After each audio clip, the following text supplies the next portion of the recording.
Hi friends, welcome to our channel. ఇక అవని ఉంటున్న ఇంటి ఎదురుగానే పార్వతి వాళ్ళు కూడా అద్దెకు ఇంట్లో దిగుతారు కదా. ఇక ఇల్లంతా కూడా చిందరవదరంగా ఉండటంతో క్లీన్ చేసుకుంటూ ఉంటుంది పార్వతి. ఒరే అక్షయ్, ఈ వీధిలో ఎక్కడ పాల ప్యాకెట్లు అమ్ముతారో కొంచెం చూసి తీసుకుని రారా అని అనగానే, అలాగేనమ్మా, కూరగాయలు ఇంట్లోకి కావలసిన సరుకులు కూడా కావాలి కదా, ఈ ఏరియాలో ఎక్కడ అమ్ముతారో చూసి తీసుకొని వస్తాను అని అంటూ ఉండగా గుమ్మం దగ్గర ఇక అవని, రాజేంద్ర ప్రసాద్ కనిపించడంతో ఒక్కసారిగా అక్షయ్ ఆగిపోతాడు.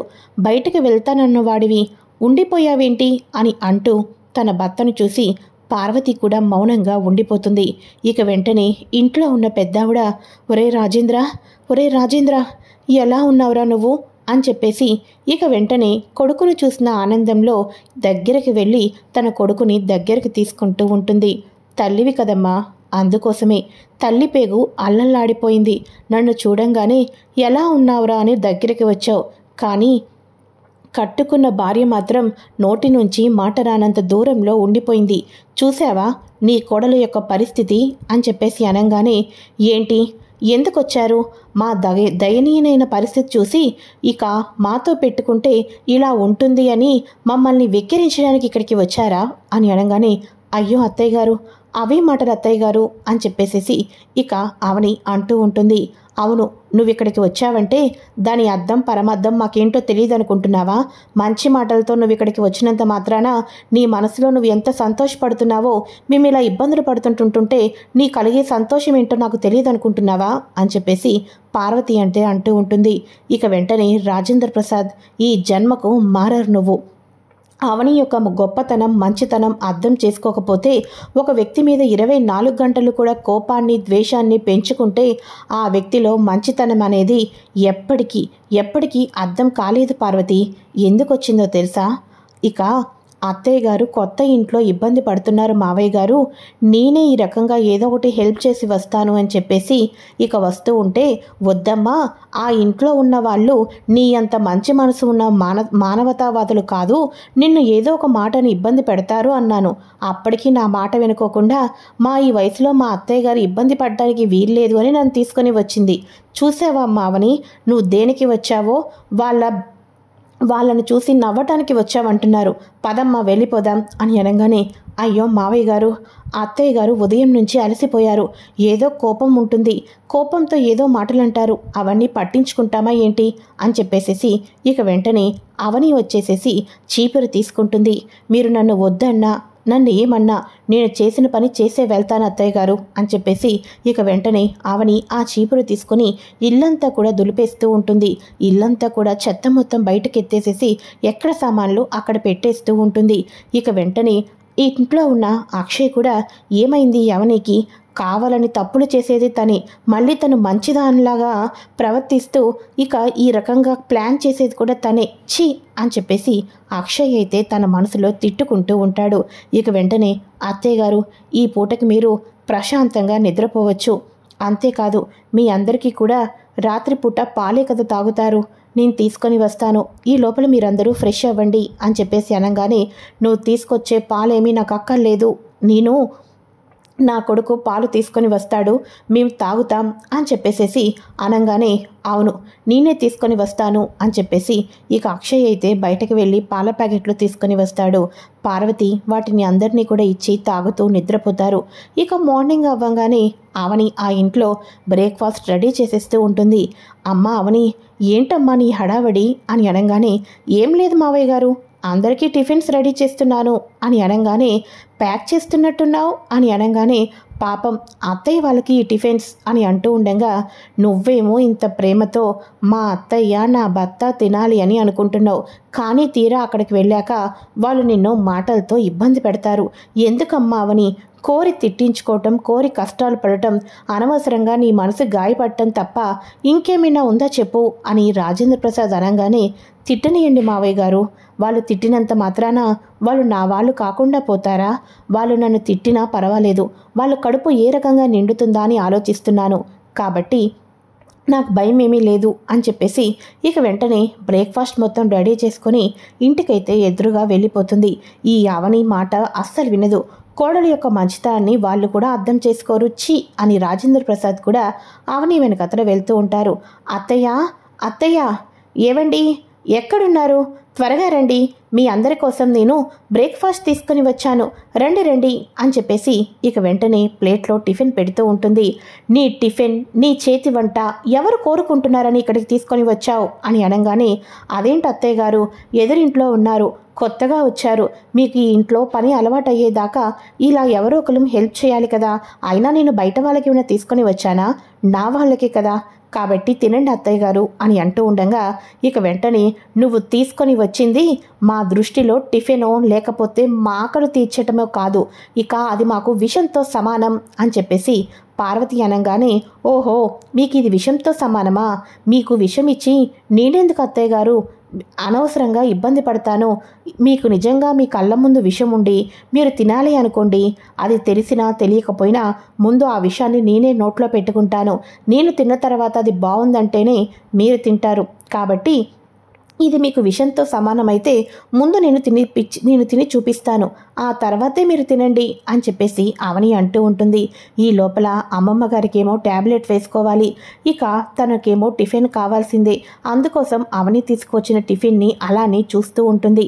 ఇక వెంటనే, ఏంటి బామ్మగారు మీరు అలా చూస్తున్నారు, మీరు టిఫిన్ వేసుకోవాలి కదా, ఇక మావయ్య గారు మీకేమైనా అయితే ఏమైపోవాలి, మావయ్య గారికి ధైర్యం చెప్పేది మీరు ఒక్కరు మాత్రమే, కాబట్టి మీ కొడుకు సంతోషం, మీ కొడుకు ఆనందం చూడాలంటే మీరు టైంకి తిని ట్యాబ్లెట్లు వేసుకోవాలి కదా, తినండి అని అనగానే, అవునమ్మా నువ్వు తినమ్మా అని చెప్పేసి రాజేంద్ర ప్రసాద్ కూడా చెప్పంగానే, అవునే పార్వతి నా కళ్ళు తిరుగుతున్నాయి, ట్యాబ్లెట్ వేసుకోవాలి కదా, నేనైతే తినేస్తాను అని చెప్పేసేసి ఇక వెంటనే మన అమ్మమ్మ గారు టిఫిన్ చేస్తూ ఉంటారు.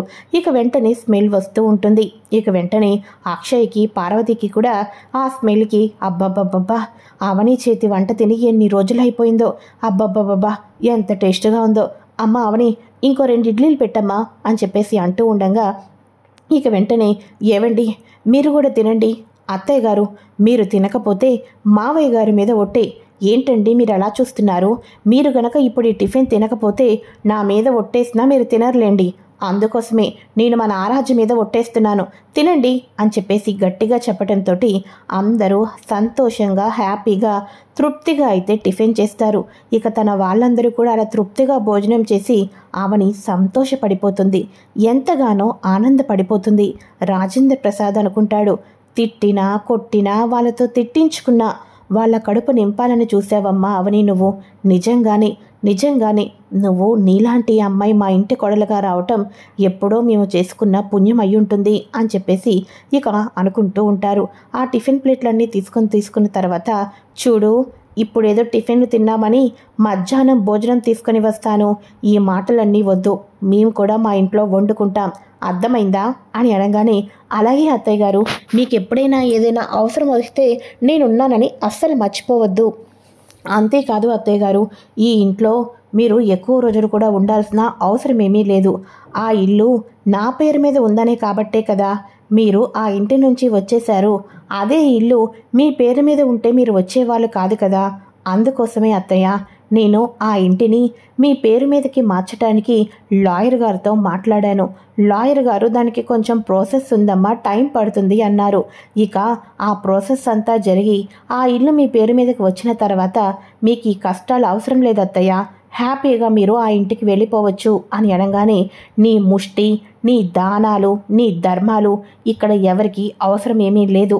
ఆ ఇల్లు నీ పేరు మీద ఉంది, నా భర్త నీ పేరు మీద రాశాడు కదా, అది నీకు మాత్రమే ఉంచుకో, నాకేమీ అక్కర్లేదు అని అనగానే, మీ పేరు మీదకి వచ్చిన తర్వాత మీరెవరూ ఏమీ చేయలేరు కదత్తయ్య, హ్యాపీగా మీ ఇంట్లో మీరు ఉండొచ్చు, సరే అయితే అని చెప్పేసి టిఫిన్స్ అంతా తీసుకొని అక్కడి నుంచి వెళ్ళిపోతుంది.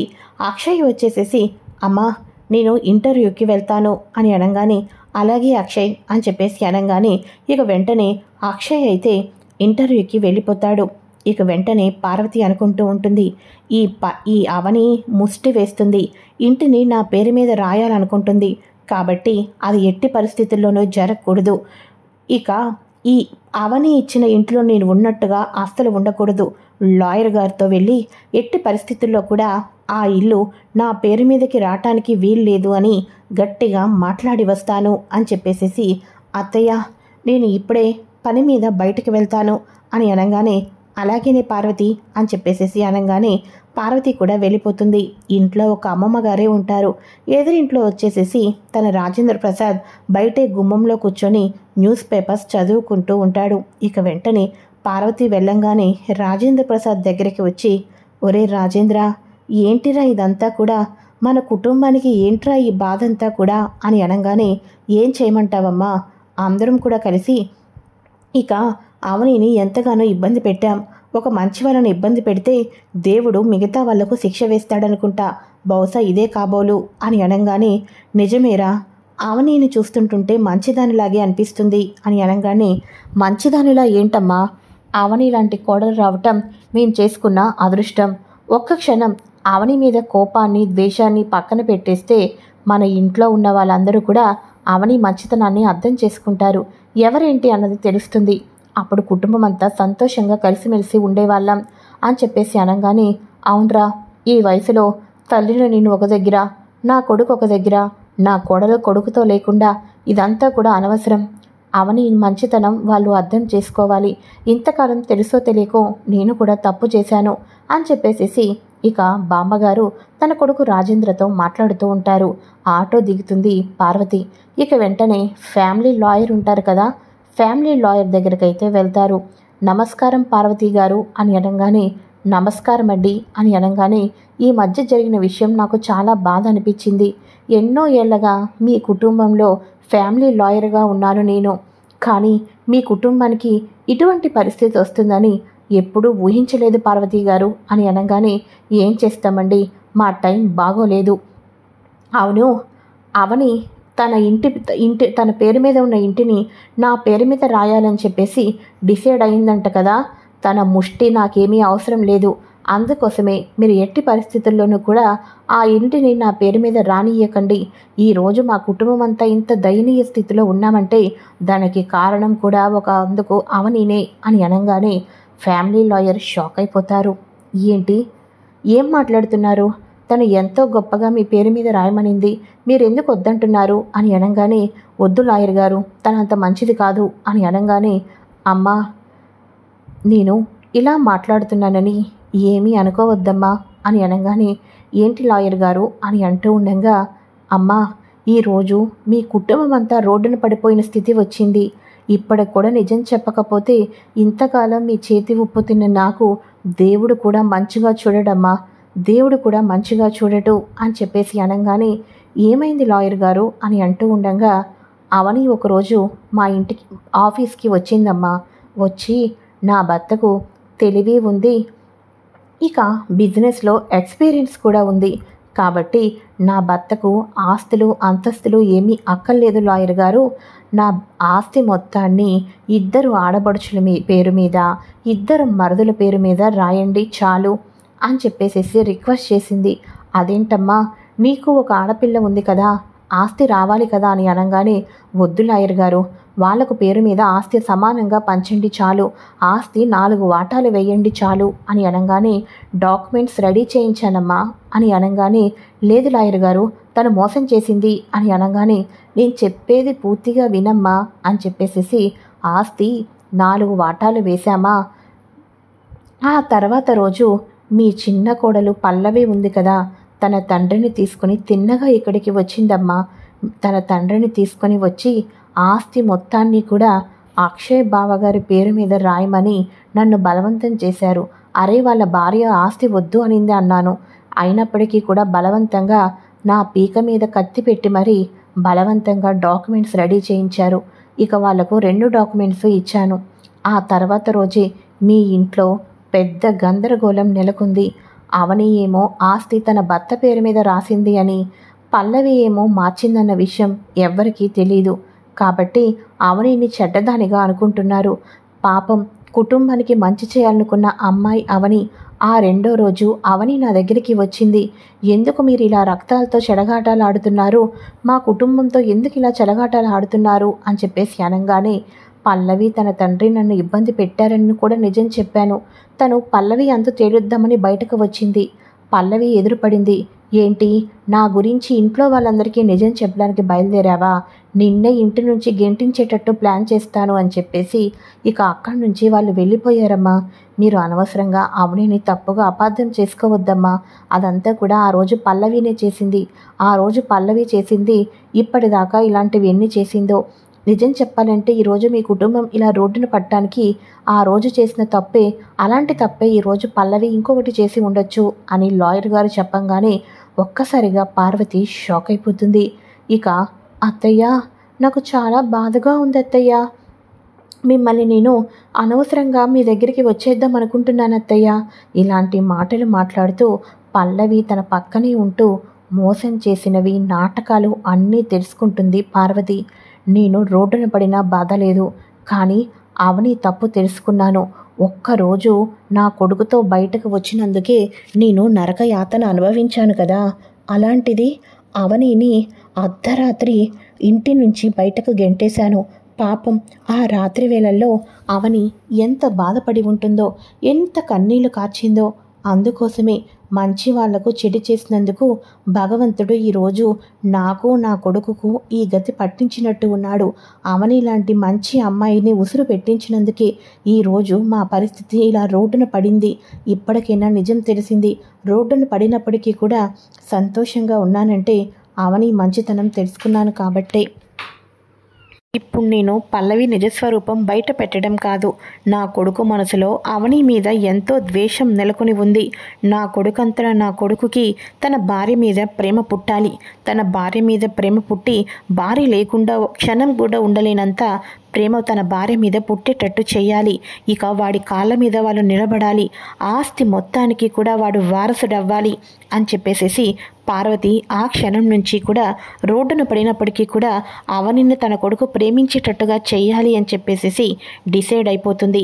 పైకి మాత్రం పల్లవి ఫోన్ చేస్తున్నప్పుడు మాట్లాడుతూ పల్లవి ఏం చేస్తుందా, పల్లవి తన తండ్రి ఎటువంటి వాళ్ళు ఇంకా తెలుసుకోవటం కోసం అటు పల్లవితో మాట్లాడుతూ ఇటు అవని మీద లైట్గా చిరుకోపం చూపిస్తూనే మొత్తానికి ఫ్యామిలీని ఏ రకంగా ముందుకు తీసుకుని వెళ్ళాలో డిసైడ్ అయిపోతుంది పార్వతి అయితే. ఇది ఫ్రెండ్స్ లేటెస్ట్ ఎపిసోడ్. మరి నెక్స్ట్ ఏం జరుగుతుందో కూడా తెలుసుకోవాలి అనుకుంటే ఛానల్ని సబ్స్క్రైబ్ చేసుకొని పక్కనే ఉన్న